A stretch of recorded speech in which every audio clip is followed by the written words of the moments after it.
Hi everyone, I'm Bonnie Lay and I'm a graduate student at California Baptist University. I'm getting a master's degree in nursing education and I'm going to be talking to you about lab interpretation with different types of anemias. So I'll be covering the more common types of anemias that you may see in clinical practice.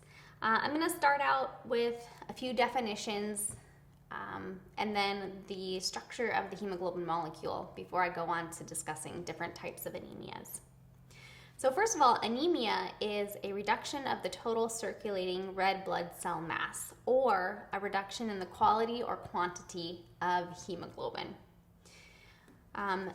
Another thing you're going to be looking at with differentiating types of anemias are the red blood cell indices. So MCV, mean corpuscular volume, is the size of red blood cells.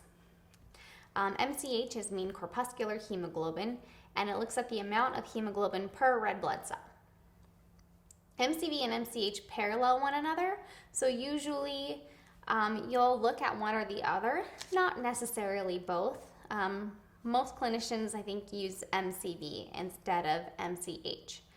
A third index is MCHC, which is mean corpuscular hemoglobin concentration.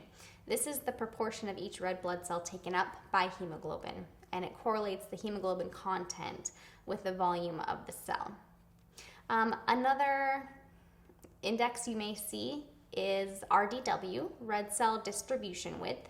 It quantifies variability in red blood cell size. So certain anemias will have red blood cells that are all the same size. Or you may have anemias where some of the red blood cells are normal size and some of them are small or deformed. Sometimes you've got anemias where the red blood cells are too large.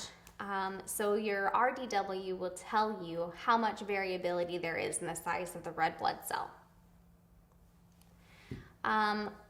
The way to calculate mean corpuscular volume, or MCV, is hematocrit percent times 10 divided by total red blood cell count. MCH is calculated by taking hemoglobin and dividing it by the total RBC count. And then MCHC is calculated by multiplying hemoglobin times 100 and dividing it by hematocrit percent. This is the hemoglobin molecule. It's made up of a heme group and a globin group. The globin groups are protein chains. There are 4 of them. There are 2 alpha chains and 2 beta chains.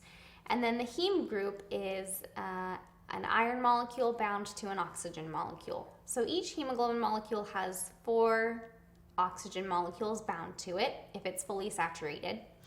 And there are about 300 hemoglobin molecules per red blood cell. There can be up to 300. I also just want to define what we mean when we talk about macrocytic, microcytic, and normocytic, and then microchromic and normalchromic anemias.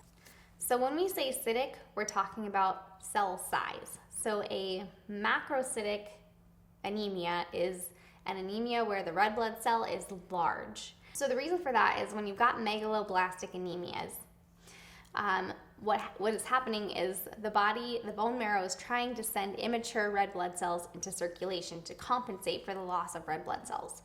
And the cells that it's sending in, the immature ones, are large. So erythrocytes are smaller than erythroblasts. The erythroblasts are the immature ones. So if the body's trying to compensate for loss of mature red blood cells, it sends the immature ones, the large ones, into circulation, hence megaloblastic or macrocytic. Microcytic anemias are anemias where the red blood cell is small, possibly because of hemoglobin dysfunction, or possibly because the red blood cells are old. We're going to talk about those different concepts a little bit later with a couple of different types of anemia. And then chromic is hemoglobin content. So how much hemoglobin you have in the red blood cell. So a hypochromic red blood cell has too little hemoglobin in it. Then you also have certain anemias that are normochromic, normocytic. So normal red blood cell size, normal hemoglobin content per red blood cell, but too little volume of blood in the individual. Let's go ahead and dive into some of the more common anemias that you will come across in practice. I'm going to start off with iron deficiency anemia. It's pretty common anemia, slightly more common in females than males. Iron deficiency anemia is a microcytic hypochromic anemia. So microcytic meaning small cells, and hypochromic meaning low hemoglobin content. Lab values that you're going to find with iron deficiency anemia are low hemoglobin, low hematocrit, low MCV. Remember I said it's a microcytic anemia. So small cells means low MCV, low mean corpuscular volume.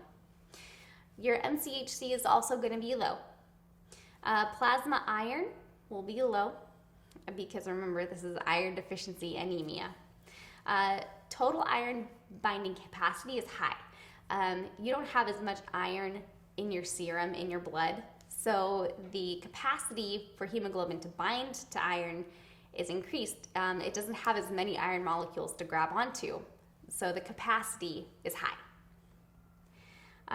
Ferritin, I want to define ferritin for you a little bit more. Ferritin is the major intracellular iron storage protein. So ferritin in this anemia is going to be low. Serum B12, I'm going to talk about that when we talk about pernicious anemia. That's normal. Your folate is normal. So if you're trying to do a differential diagnosis and your folate and your B12 are both normal, you can rule out pernicious anemia or folate deficiency anemia. And then the last lab value you're looking at with iron deficiency anemia is transferrin. Transferrin is the molecule that carries iron to the bone marrow for erythroblast maturation. Okay, so moving on to pernicious anemia.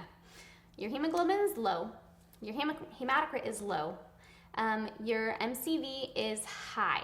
Pernicious anemia is a macrocytic anemia, meaning the cells are big. And the reason for that is with your nutritional deficiency anemias, the body will put red blood cells into circulation before they're mature.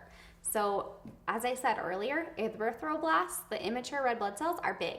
So hence you've got a macrocytic anemia because the red blood cells that you do have circulating are immature, they're big.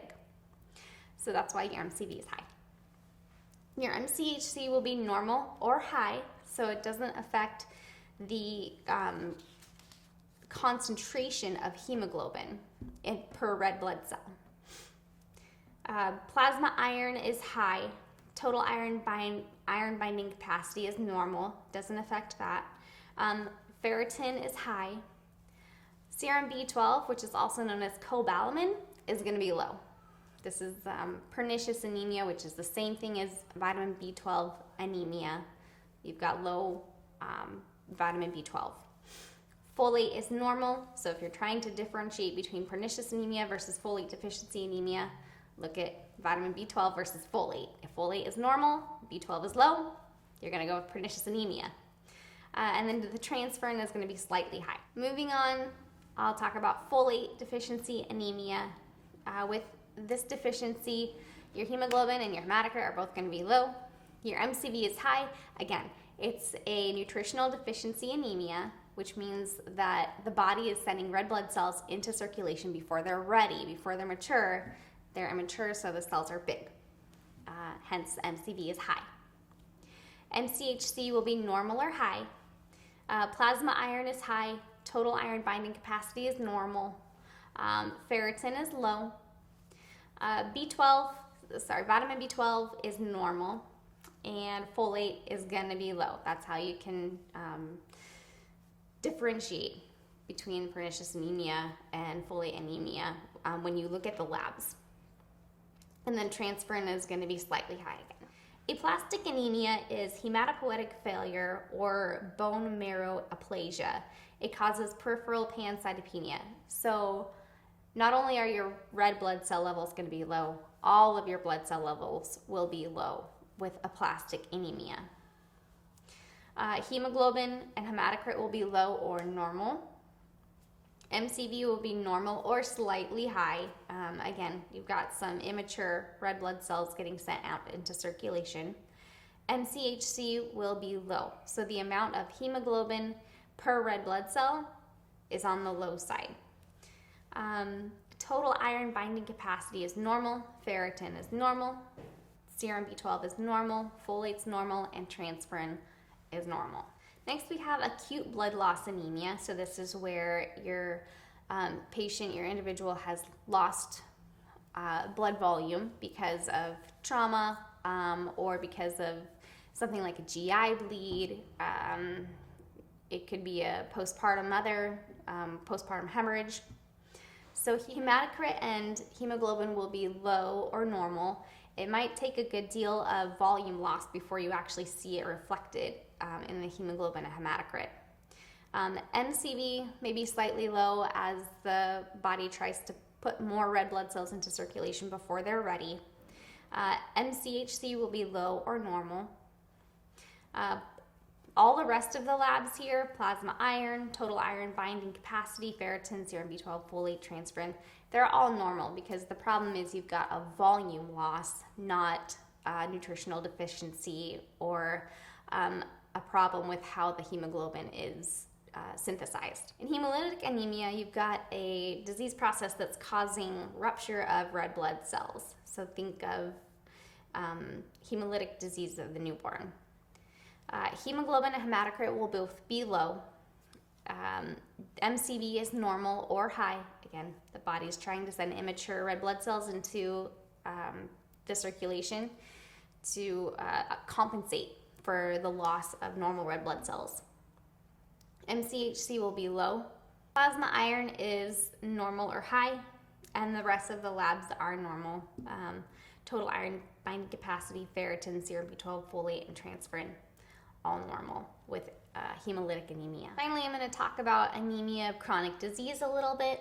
So anemia of chronic disease is often seen with chronic kidney disease. Remember, the kidneys are responsible for producing erythropoietin. So when erythropoietin is not secreted, the bone marrow is not stimulated to make new red blood cells.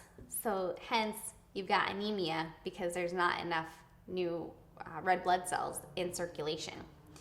Hemoglobin and hematocrit will both be low. MCV is going to be low because you've got old red blood cells, smaller red blood cells in the circulation and not new red blood cells. MCHC will be normal or low. Plasma iron is going to be low. Total iron binding capacity will be low. Not as many red blood cells in circulation, not as many binding sites for iron, so total iron binding capacity is low. Ferritin is normal, serum B12 is normal, folate is normal, and transferrin is going to be slightly low. Thank you so much for taking a listen. I really hope that this helps you differentiate between the different kinds of anemias when it comes to looking at labs. If you think of something that I could add to this video or different topics you want me to cover, put it in the comments below. Thank you.